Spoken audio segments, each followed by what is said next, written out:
We're looking at dynasty trades today. We're looking at player value. See what we want to do with these players. Buy, sell, hold, or trade. We're also going to predict the market. Maybe we want to buy in season. Maybe we want to sell in training camp. But before we dig in, you need to click that subscribe button right now. We do this every Wednesday. We go over a bunch of players, 5 or more, going over the trade values.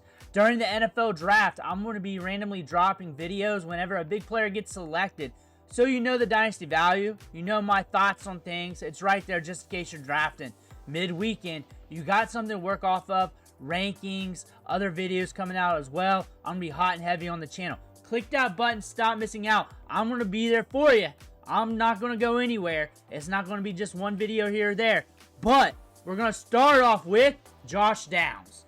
Josh Downs, if you're looking for production on the cheap, here you go. Wide receiver 41 on Keep Trade Cut.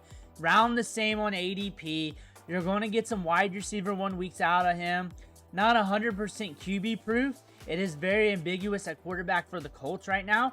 But we can get production out of him still. Some pop-off weeks. You're not drafting him or picking him up as a top-tier wide receiver. You're kind of taking him as you go at like wide receiver 40 some value, but you're going to get like 3 to 4 wide receiver 1 games, some other good weeks, some low pointers as well, and maybe an injury here and there throughout his career, because we've seen that throughout his career from college till now. But it is what it is. 13.1 points per game, still young, just going to be 24 years old soon.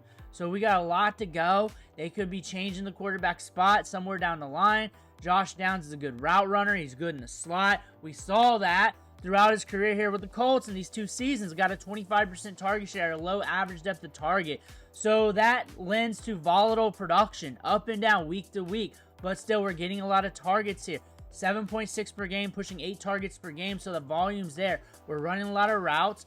26 routes per game, a 77.8% route participation rate, and we're creating separation. Josh Downs is a player that's going to get the workload and the opportunity to be active for your fantasy lineups. And Josh Downs is on the cheap right now that you can pick up. And when you're looking at him versus other wide receivers in his area or other players, it's very ambiguous. The quarterback situation for him is very ambiguous, but he's proven he can play in the league. He's proven he's going to play for a league for a good bit. He's proven to create separation. He's a good route runner, and he can earn targets. James Cook. His situation is very ambiguous right now due to that contract. That contract might change some things up because he's looking at the Bills saying, hey, I want that money. And the Bills are like, hey, we're looking at this NFL draft class. It's deep at talent. He's ranked at RB12 due to that. Keep Trade Cut. You see that little dip there? That's the market seeing that. It's starting to notice. Is he super liquid on the market? Might be. Might be a little bit more liquid now. So if you like him, you're not worried about that. Now might actually be the time. Something's probably going to happen during draft. They may take a swing at a running back. They may like what they got on the roster. They may sign him. They might do something here over the next 48 hours or so. 15.7 points per game last year. Multiple RB1 weeks.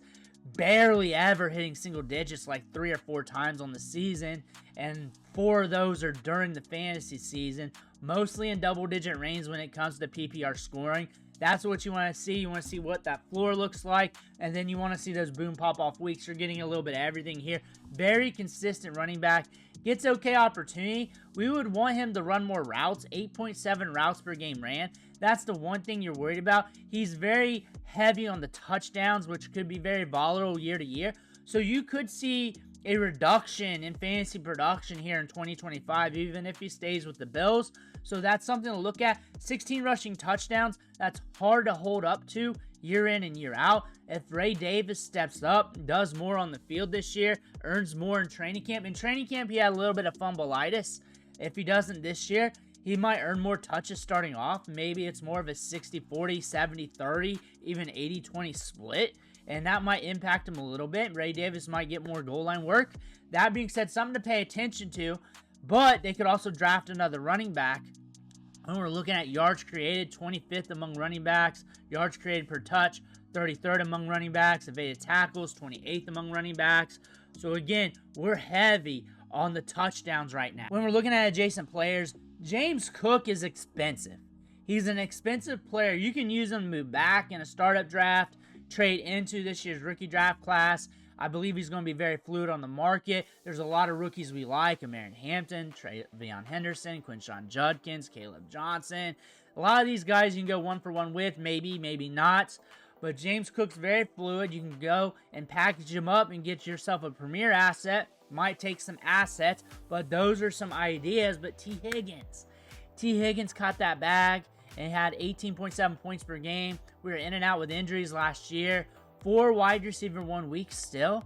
I've seen wide receivers get 4 wide receiver 1 weeks, play the whole season, and get bumped up the rankings big time. And his production, he only got you 3 low ball weeks, even though he's in and out with injuries, come back from injuries and everything he's been going through. That's something to look at here when you look at this chart. Right beside me, wide receiver 15. And we're getting the ADOT, the average depth of target here to push his game. 9.8, and that's on the low end of his career. Imagine coming back from injuries, that's going to be hampered a little bit. So expect him to be in double digits. That's what we saw throughout his career, getting deeper targets. The target share ramped up a little bit to 25%. So when he was back, he's getting targets. I expect target share to stay the same, if not be reduced to like 22 to 25 range. And the ADOT be pushing 10 to 12 this year. And I expect him to be a stable producer with top-end volatility, high-end weeks, maybe a couple low-end weeks here and there, maybe 3 to 4 low ball weeks mixed in there, but mostly stable with top-end random production. And that's pretty much point blank with T. Higgins when you think about his career. Maybe an injury comes in, maybe not. I'm not predicting injuries, but a target share of 25%, 8 out of 9.7. The ADOT's going to increase. It was higher throughout his career. The target share stay around the same, if not decrease a little bit. But T. Higgins caught that money. Now we're at wide receiver 15, which is actually a discount compared to how he's been priced previous seasons. We're 26 years old, but we still got some years left on his career. And the potential outs at the end of 2026 season. But they're probably going to stick with T. Higgins to keep Burrow happy if they can. If they can. It's not like I'm analyzing all the contracts, so take that with a grain of salt with what I just said. But he's expensive. Do you like Rome Odunze or T. Higgins? That might be fluid enough for you. Rashee Rice, Devontae Smith. Really depends on trades in your league. Garrett Wilson is in an interesting spot there where we got quarterback play that could impact his production one way or another. You're looking at other options at running back. You got Jonathan Taylor, Bucky Irving. Big-time assets. You could also use them to trade in to the 2025 class if you're a big rebuilding team and it's going to be multiple years.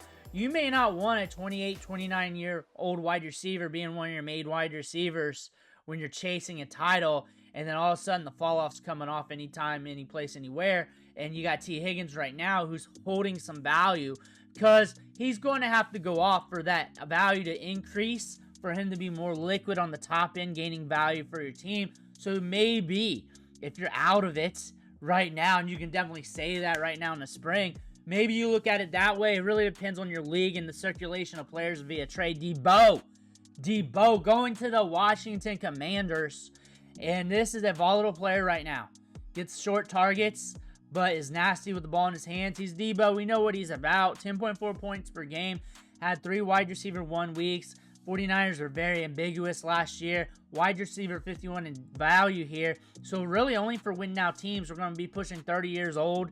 We're an older wide receiver, but we're in an offense here that can push the football. One of the most electric offenses, or the most up-and-coming offenses in the National Football League. Target share up to almost 20%. ADOT's low. Target share might ramp up. Really depends. Terry McLaurin's going to get his. Him and Terry McLaurin seems like the perfect combo, a good tandem. Debo's got to stay healthy. He's got to stay on the field. ADOT's low. That's always going to be low. Look for him to be volatile. Look for him to have some top games. Look at him have some big performances. Look at him to blow up sometimes. But look at him to blow up your lineup too with some duds. That's potentially going to happen. Like, I expect a little bit of everything. Like, you'll come back to this video maybe like halfway through the year. Maybe he blows up that first half. And then the back half, it's the other things I said. And that's probably what's going to happen. He might look good in the start season or a patch of games. You're like, Debo's back. But it's really just this. And you just caught the top end. I see that out of Debo. We're going to run a lot of routes. We're going to be on the field. We're going to get a shorter ADOT. That's just historical with Debo. We know this coming in. Terry McLaurin's going to take the air yards. We're going to push it downfield to him. Debo, though, is good for win now teams. And when you're looking at value for Debo Samuel, the players adjacent to him, ambiguous, older, volatile, can go either way in season. Debo has some upside to his name. He can definitely help out some win-now teams right now. He's in a great landing spot, a great situation. Definitely cheap. I would not be paying up with my rookie picks. I would take him at discount. Ladd McConkey's a wide receiver everybody's paying up for. He's also a chip to help you get to those premier picks in this year's class if you want to, or a chip to help you move up to the top tier of wide receivers if you want to. But it's really on what you want to do with him, and it really depends on how many leagues you're in, how diversified you want to be. 15.1 points per game, got really steady on the back end of the season from week 11 to week 18. Things ramped up, was very productive, and even when he was ramping up during his rookie season, getting established, he wasn't really that bad. He was on the field, he was getting targets, averaged 7 targets per game. But the target share at 25.8% and a good ADOT in double digits, 10.4%, lets you know that we have potential to be a very steady wide receiver with upside moving forward. We're young. 23 and a half years old, going to be 24 this year. Route participation's pushing 90%.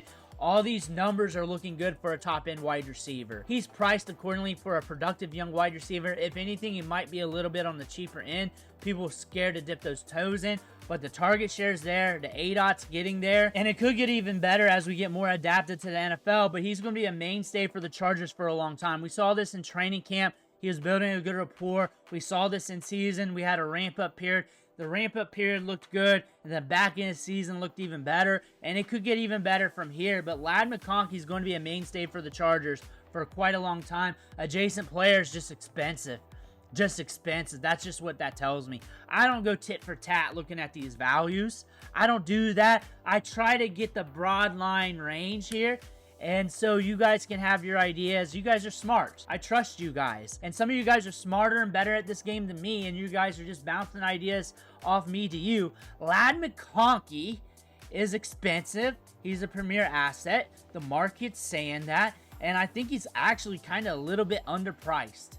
I think he's a little bit underpriced, but I also think he's a chip that you can use to move on to bigger and better places, or a chip to use the funnel back if you need to retool that much. Really depends on where you're at with your league, what deals you can swindle, what your league's at, where you're at with them, where your roster's at. A lot of context that I can go on and on and on and on and on about. Ladd McConkey, good player, a lot of value. Jameson Williams.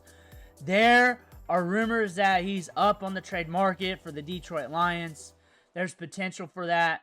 24 years old. We can get those boom weeks. The low-end weeks aren't really that bad. They can be there, though. We saw 2 bad ones. But again, fairly stable with a lot of upside. We averaged 6.1 targets per game, which is rather solid, very stable. In most games, we're getting 5 or more with the upside of 11 targets.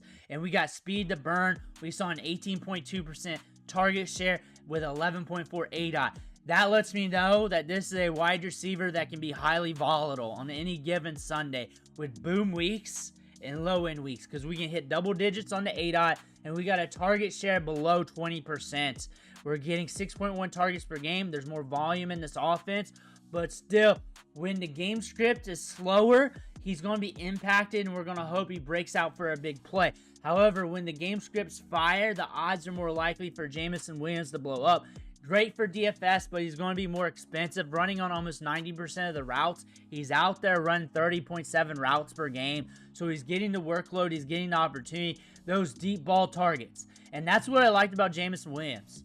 He had that Will Fuller effect, but he's better than Will Fuller. He's more stable. That's what I like about him. But that's what I liked about him coming out. Even with Amon-Ra St. Brown there, you saw him getting the deep targets. You saw that being a possibility, and him bringing in big play after big play on any given Sunday and just winning weeks for you. He has the potential to win you 3 to 5 games a year. He has that kind of potential at wide receiver 29. He also has the potential to lose you like 3 or 4 games a year, but also hold you steady the rest of those games. That's Jameson Williams, but at around wide receiver 30 price tag, as a guy that's very flexible in this offense, with rumors of him being traded, which is potential to happen, but maybe not likely, and are just rumors. I'm not going to hold that to pat. There's upside to this game. This is a very good wide receiver, and this is a wide receiver that plays well when setting lineups, especially when the game script with the point potential being 48 plus in the 50 range with those heavy matchups for the Detroit Lions, a guy to go after. And you're looking at the adjacent players, and you got good, volatile adjacent players around him. Terry McLaurin's a nice player, but he's older. Chris Olave, quarterback situation, recent injury history. Devonta Smith's been up and down. Jameson Williams has got a high ceiling. He's got a high ceiling, and that's week to week. He can go off on any given Sunday. Contract-wise, eventually, sooner than later, the Detroit Lions have to do something. Maybe they got to extend him. Maybe they got to move on. But again, we got speed to burn. He can be productive with a lot of teams.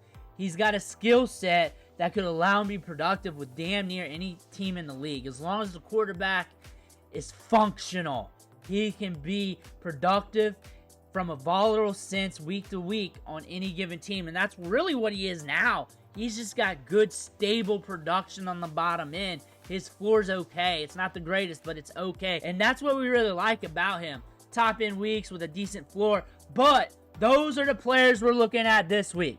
The draft's tomorrow. What's on your mind? Drop it down there. Make sure to hit that subscribe button on the way out. I'm going to be here for you. I want to thank you for watching. Catch you on the next video.